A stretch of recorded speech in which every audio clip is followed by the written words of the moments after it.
меня, так скажем, два таких основных направления научных интересов. Первый связан с выполнением госзадания, еще идет истоки от диссертации, и второй по грантовым работам. Первое направление, основное, конечно же, моей деятельности, оно связано с исследованием истории научного изучения арктических районов Якутии. Я начинал с диссертации, она была посвящена международному научному сотрудничеству в Арктике, участию в этом процессе Якутии в 90-е годы 20 века. После этого я занимался уже, ушел вглубь, начиная с 30-х годов и до 91-го, то есть советский период, как развивались исследования в арктических районах Якутии, плюс я охватывал еще другие районы арктические для сравнения, нашей страны. И сейчас я занимаюсь уже исследованием истории научного изучения, которое осуществлялось со стороны представителей естественных дисциплин. Второе направление, которое я говорил, грантовая работа, она связана в основном с исследованием положительного значения холода в системе жизнеобеспечения сельских сообществ Якутии, начиная от истоков. Истоки у нас, к сожалению, источниковая база очень слабая, с 19 века до нашего времени, как оно эволюционировало.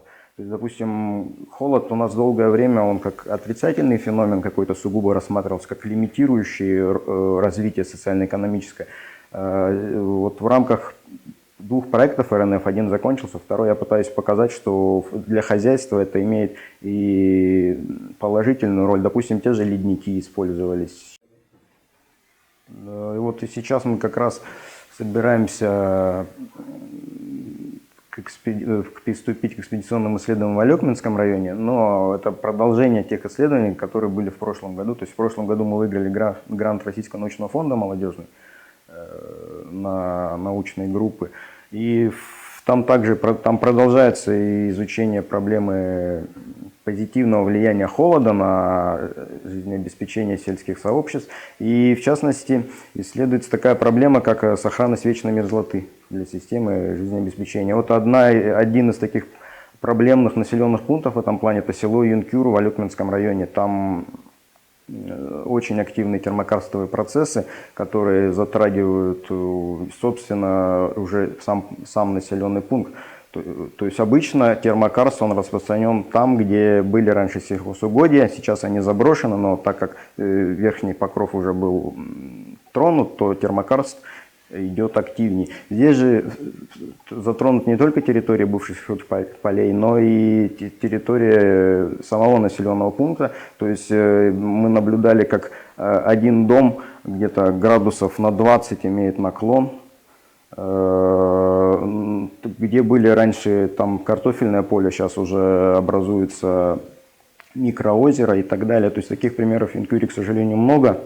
Видимо, этот процесс, он не остановится в ближайшее время. Мы изучаем не только какие там геокриологические процессы протекают, но и как они влияют на население, как население собирается реагировать на эти процессы, как оно уже реагирует. Допустим, там интересный пример был в Юнкюре, как мы знаем, это одна из сельскохозяйственных житниц Якутии, кладовая Алекмы со всем известным алекминским сыром. Это именно во многом благодаря юнкюрским сельскохозяйственным угодьям. И новые сооружения свои хозяйственные, они уже стараются строить в тех местах, где уже термокарст протекает. То есть они так адаптируются. Это ведет к удорожанию, но тем не менее зато пока доказывает свою эффективность. Кроме того, в рамках этого проекта мы также каждый год в течение 3 лет минимум, но если проект продлят, будем посещать село Амга. Там тоже есть проблемы с термокарстом, которым охвачен новый квартал, который выделен молодым семьям был под застройку. То есть они должны были, планировалось изначально, что сэкономить на переезде в этот квартал, но расходы там большие, потому что термокарст там протекает активно. Это территория бывших сельхозполей. Да, я согласен, что интеллектуальная деятельность — это особый вид удовольствия. Но мне кажется, тут для каждого человека свое. Я считаю, что я свою нишу нашел. То есть это занятие по мне как раз. Что меня привлекает? Во-первых, я узнаю постоянно что-то новое. Беседую, знакомлюсь с новыми людьми. Плюс свободный график, то есть, в принципе, я сам решаю, когда, каким делом можно заняться, когда лучше сосредоточиться на, так сказать, управленческой работе, потому что я сейчас еще и сеть администрации, когда заниматься научными исследованиями. Ну и плюс лично мне, это тоже на любителя прекрасно, но мне очень нравится работать в архивах, прикасаться к истории, к документам, какими они пыльными бы не были. Ну, вот у меня такая страсть. Ты видишь, может быть, документ даже, который до тебя никто не открывал после этого человека, который его, собственно, составлял. Вводишь вот эти его вот мысли этого человека в широкий оборот. Вот это мне очень нравится. Меня зовут Сивцева Евгения Владимировна. Я окончила Северо-Восточный федеральный университет БГФ по специальности биолог. Далее я поступила в магистратуру. Магистратуру я окончила в ЕГСХ по специальности ветеринарно-санитарная экспертиза. Вот. После того, как окончила магистратуру, я решила работать. Устроилась на работу в лабораторию Ярвил, государственную бюджетную лабораторию, где работаю по сей день. Спустя год после трудоемкой работы я поняла, что мне что-то не хватает, и решила пойти дальше учиться в аспирантуру. Вот. И я сначала приглядывалась, так как у меня есть опыт как биолога, так и ветеринара. У меня был выбор пойти на микробиологию либо паразитологом. Вот. Ну, после недолгих раздумий я все-таки выбрала паразитологию, потому что она ближе мне как биологу. Методы исследования я почти все знаю. Мне нужно только закреплять знания и исследовать. Вот. Сейчас я благополучно совмещаю работу с учебой. Мне это позволяет мой научный руководитель. Ну, очень важно иметь хорошие отношения с руководителем, чтобы у тебя все нормально было. Сейчас я занимаюсь исследованиями паразитов мышевидных грызунов. Я считаю это очень важной темой, потому что мыши и крысы обитают по всему городу. Можно каждое утро, даже ты идешь на остановку, ты видишь, как крыска перебегает. И это источник многих болезней. И я думаю, это нужно изучать, потому что у нас в городе очень мало кто этим занимался. Там всего буквально 2 темы, и то они СССРовских годов. Потому что заболевания очень опасные. Допустим, тот же эхинококоз, он вплоть до летального исхода может быть, а люди спокойно им заражаются при контакте. Допустим, вы можете даже не трогать саму крысу, крыса может заразить или мышка вашего домашнего питомца. На данный момент я учусь, чтобы получить статус кандидата наук. Я получу 2 диплома. Первый диплом будет как кандидата-исследователя, а второй это будет преподаватель-исследователь. То есть я смогу преподавать в высших учебных заведениях. Когда ты занимаешься научным исследованием, в общем, самое главное, конечно, это результат. Когда у тебя что-то получается, ты очень радуешься, что ты можешь изложить это на бумаге. И мы же пишем статьи, и статьи мы публикуем в различных журналах англоязычных, то есть по всему миру. Может быть дальнейшее сотрудничество. Допустим, у нас мой научный руководитель очень тесно работает с германскими учеными, с немецкими, с Японией. И это все в перспективе, конечно, дает очень хороший результат в дальнейшем, я думаю. Моего руководителя зовут Коколова Людмила Ивановна. Является заведующей кафедрой гельминтологии нашего института ЕНИЭС. Также она работает очень много за границей, побывала, работает с немецкими исследователями, с исследователями из Японии. В этом году она уже была в Японии. И в перспективе у нас работа вместе. Начнем с того, что у меня тема моей кандидатской диссертации была влияние инфильтрации атмосферных осадков на термовлажностный режим грунтов и вообще формирование многолетних мерзлых пород. по сути, мерзлоты, так? И в результате моей диссертационной работы мы получили результат, что атмосферные осадки при их увеличении, допустим, да, в 2-3 раза в локальных таких участках, оно вызывает наоборот охлаждающий эффект, когда верхняя кромка мерзлоты наоборот поднимается. Так, и продолжая эту тему, сейчас мы начинаем новый проект, новую тему. Это восстановление защитного слоя нарушенных территорий ледового комплекса. Она вот так звучит. Суть этой темы в том, что, вот, допустим, мы берем Лено-Амгинское междуречье, это вот от реки Лены до реки Амги, вот это междуречье. Там очень много, ну вот эта вся территория практически это ледовый комплекс, то есть там есть погребенные льды. Допустим, это территория Чурапчи, это территория Амги, Амгинского района, Мегино-Кангаласский, Усалданский. Вот эта вся территория, она там, грубо говоря, с 2-3 метров начинается лед.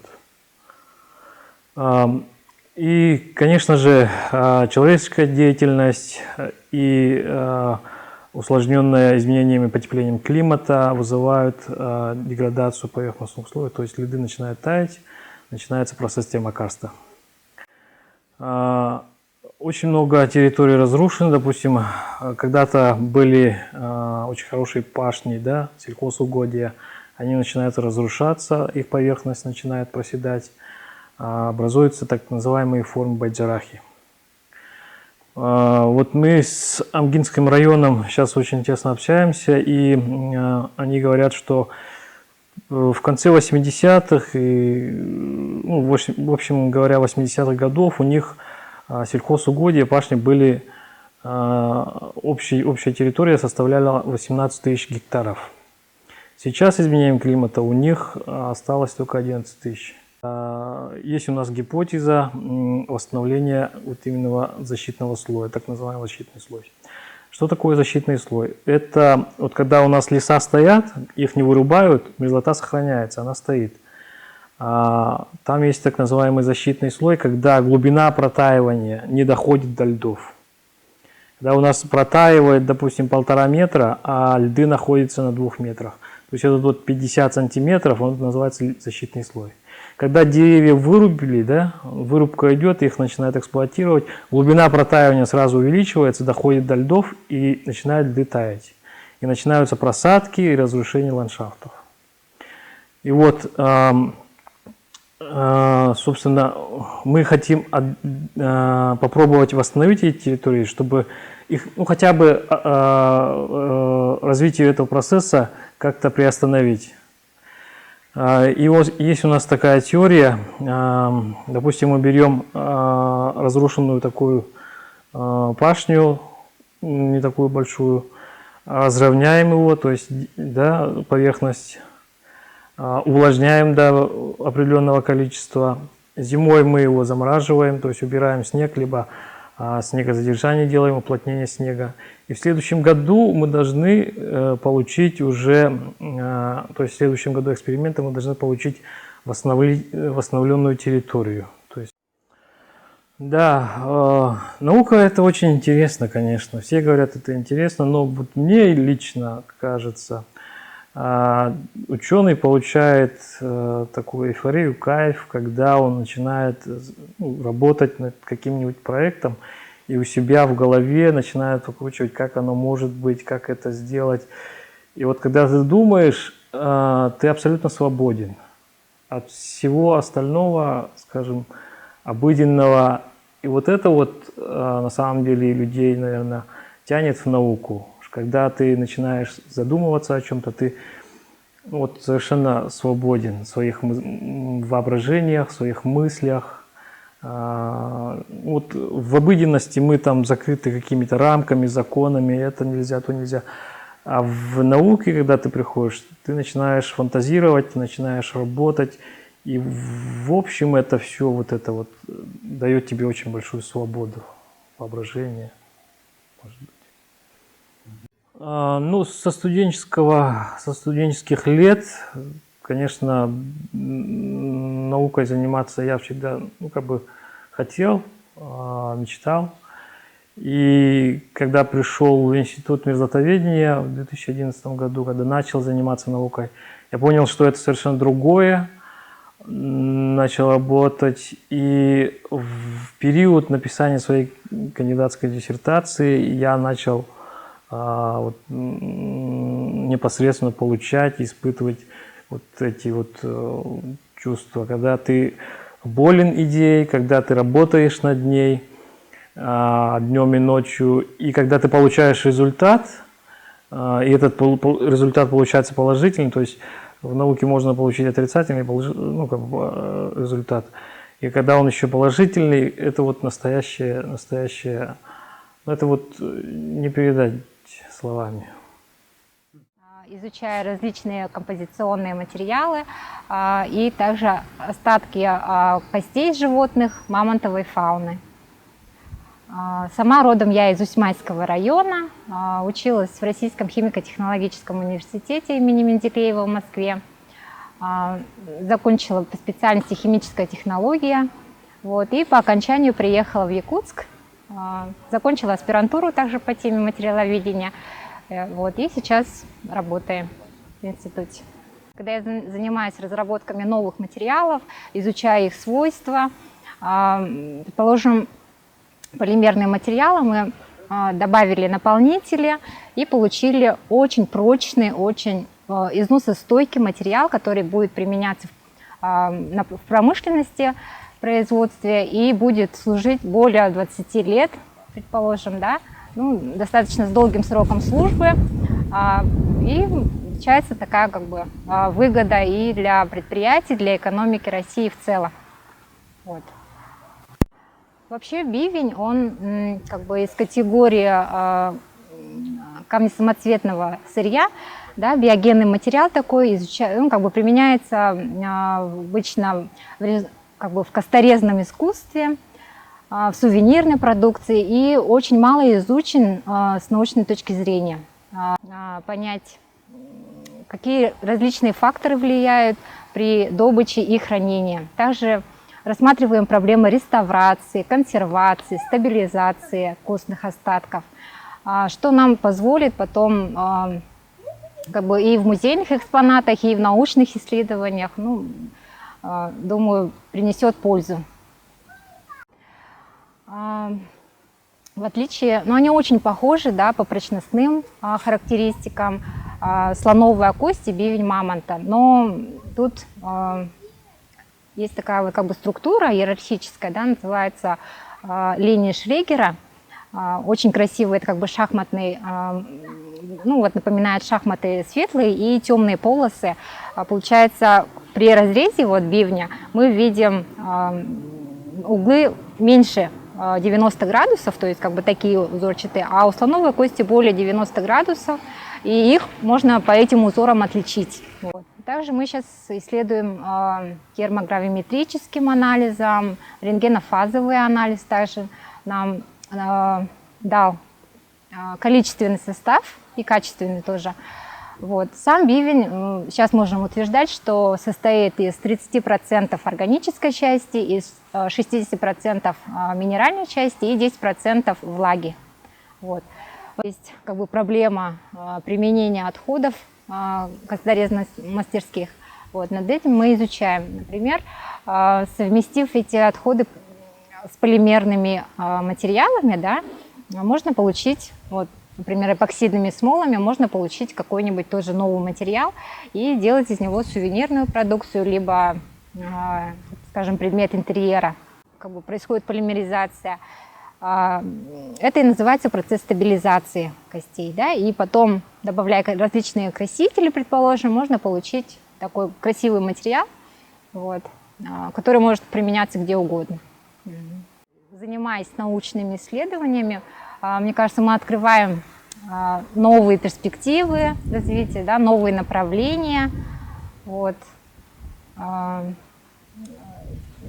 и как бы в глобальном смысле слова, что вот, ну, как получаешь удовольствие именно, когда ты что-то открыл или когда ты что-то изучил и разработал. Вот. Именно в процессе изучения.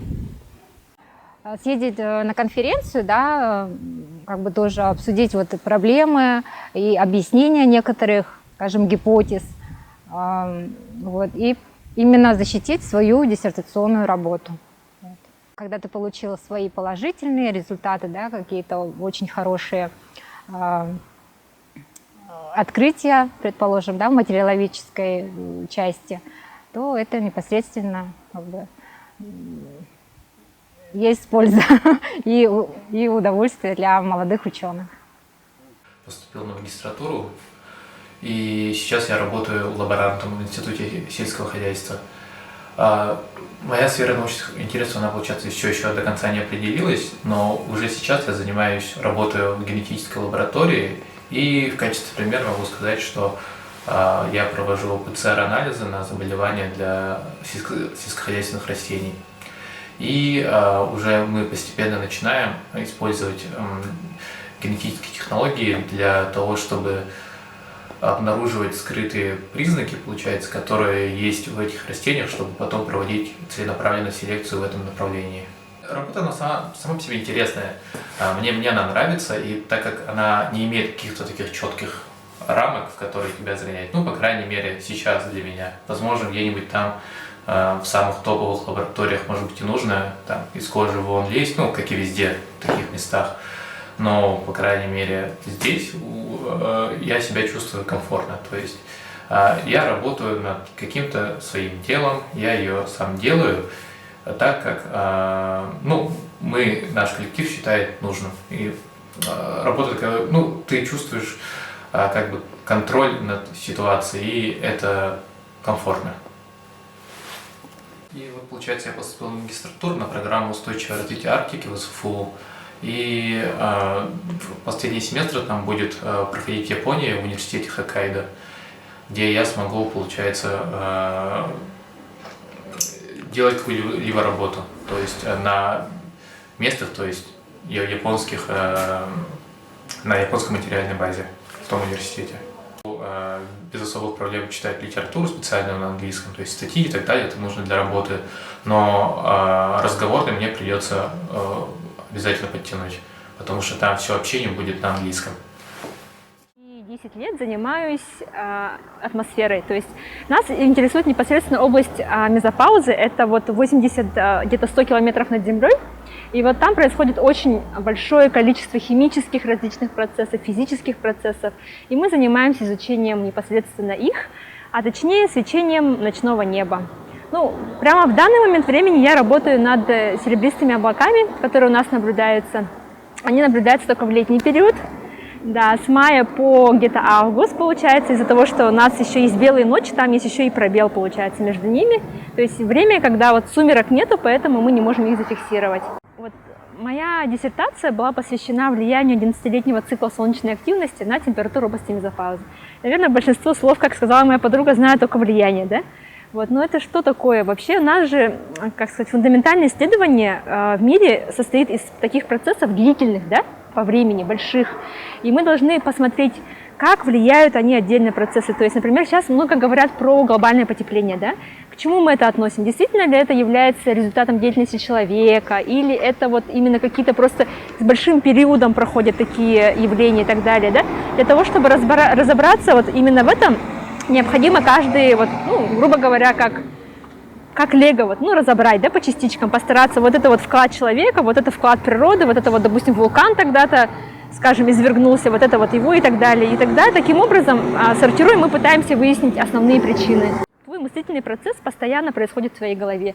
Он не заканчивается рабочим днем там, от 9 до 6. Ты постоянно должен думать, мусолить, пытаться решить, пытаться выйти из зоны комфорта, из своего видения для того, чтобы хоть как-то вот, ну, решить эту проблему, да, научную, которая перед тобой поставлена. И вот, конечно, таких моментов, как эврика, ну, это вот, не знаю, наверное, надо быть гениальными учеными, вот, просветление, да, в какой-то миг. Но у меня скорее, как бы, я как более, ну, не знаю, скажем, среднестатистический ученый, я просто шаг за шагом Это похоже вот на пошаговое. Ты делаешь один шаг, потом второй, третий, и немножко вот идешь по той дороге, и ты начинаешь это видеть. То есть как вообще обстоит проблема, как вообще, как к ней подход, какие подходы используют для ее решения, да, вот и так далее. То есть вот таких каких-то, вот как у Менделеева, мне приснилось, такого у меня не было, по крайней мере.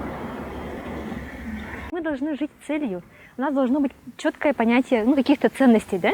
Вот мы же как семья вот создаем ценности, работа, и мы должны понимать, вот жизнь, она пройдет ведь очень быстро. Сначала мы студенты, потом мы работаем, дети взрослеют, детский сад, школа, вот и так далее, да? А что останется после нас? Я понимаю, что не каждый из нас, ни Менделеев, ни Ньютон, да, каких-то больших не оставит после себя такого следа, который будут учить по учебникам. Но, тем не менее, какое-то маленькое, для себя важное именно надо, вот, можно оставить, да? Вот именно это должно быть движущей силой. Желание привнести что-то новое, пусть немного, но именно вот какую-то небольшую истину, будь то физика, психология, социальные науки, это не имеет значения. Каждый человек, он хочет именно оставить после себя что-то, да? То есть есть что-то большее, чем мы, есть общество, есть наука, да? Есть какие-то знания, которые мы бы хотели оставить. И, на мой взгляд, самое вот интересное — это не только исследовать, да, весь сам процесс от А до Я, но и внести хоть маленькую, но пусть частичку только той истины в научную сферу, вот, и оставить ее после себя. На мой взгляд, это самая большая такая ценность, которая может быть у любого ученого, научного сотрудника и так далее. Скажем так, вот картина мира есть, она уже создана, мы ее видим, и немножечко туда внести свой вклад.